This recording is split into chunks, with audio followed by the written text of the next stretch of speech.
Have you ever opened your savings account, seen about $20,000 sitting there, and thought, okay, I did the hard part, now what? Because let's be honest, $20,000 doesn't feel small, but it also doesn't feel powerful. It's too much to gamble, too little to feel life-changing. So it just sits there, not really growing, not really helping. And if you're anything like most people, you're quietly wondering whether this money is actually going to move the needle or just slowly lose value while inflation does its thing. My name is Wesley, and I spend way too much time thinking about how people can turn relatively small amounts of money into real financial leverage without blowing themselves up financially. If you're someone who saves consistently, invests the right way, but still feels like your money isn't working hard enough, make sure to hit the subscribe button and give this video a thumbs up if this helps you out. Because today, I'm breaking down how $20,000 used strategically can unlock up to $200,000 in investment potential. Not through hype, not through gambling, but through leverage, psychology, and positioning. Here's what most people don't realize. $20,000 isn't small money. According to the Federal Reserve, nearly 40% of Americans can't cover a $400 emergency without debt. And the median savings balance for people under 40 is well below $20,000. So if you're here, you're already ahead. But psychologically, 20K sits in an awkward zone. It doesn't buy freedom, it doesn't buy long-term security, and it definitely doesn't buy flashy results. So people freeze, and freezing is expensive. Because money doesn't create leverage by existing, it creates leverage by how it's used. Most people ask the wrong question. They ask, what gives me the best return? The better question is, what does this money give me access to? Because a 10% return on $20,000 is $2,000. Nice, but not life-changing. But access to larger assets, higher income, or controllable cash flow, that's where $20,000 starts to behave like $200,000. This is where it gets really interesting. Let's start with real estate. Now, you might be thinking, Wesley, I don't want tenants or toilets. Fair. But here's the math. With $20,000, you're not buying a house outright, you're buying control. On a $200,000 property, a low down payment plus closing costs can realistically put you in the game. You now control a $200,000 asset with $20,000 of your own money. If that property appreciates at just 4% annually, that's $8,000 per year in appreciation. That's a 40% return on your equity before cash flow, before rent increases, before tax advantages. Stocks don't give you that kind of leverage. And psychologically, that's the shift.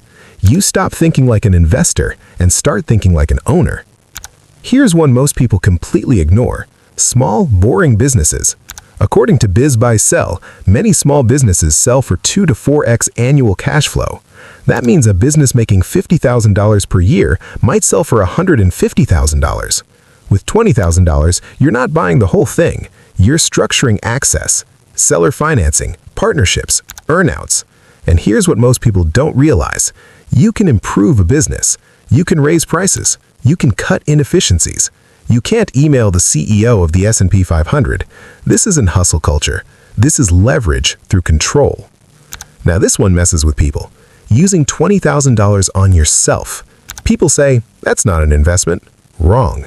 According to the Bureau of Labor Statistics, higher skilled professionals earn hundreds of thousands, often millions more over their lifetime. Let's do simple math. If $20,000 increases your income by just $1,500 per month, that's $18,000 per year. Invested at 7% for 25 years, that alone becomes over $1.1 million. No ETF does that. This is where psychology trips people up. They protect money, but ignore earning power. Here's the real risk no one talks about.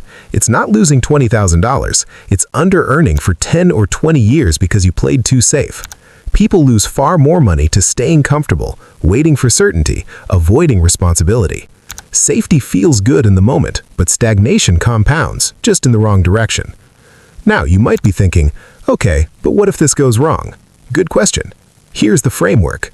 Don't treat $20,000 as one bet. Give it roles. Some for leverage, some for liquidity, some for skill or income expansion.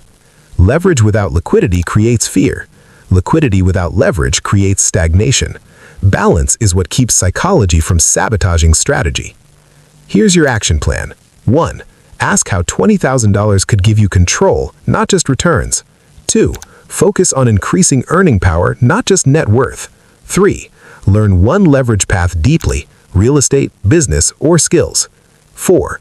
Keep enough liquidity so fear doesn't make decisions for you.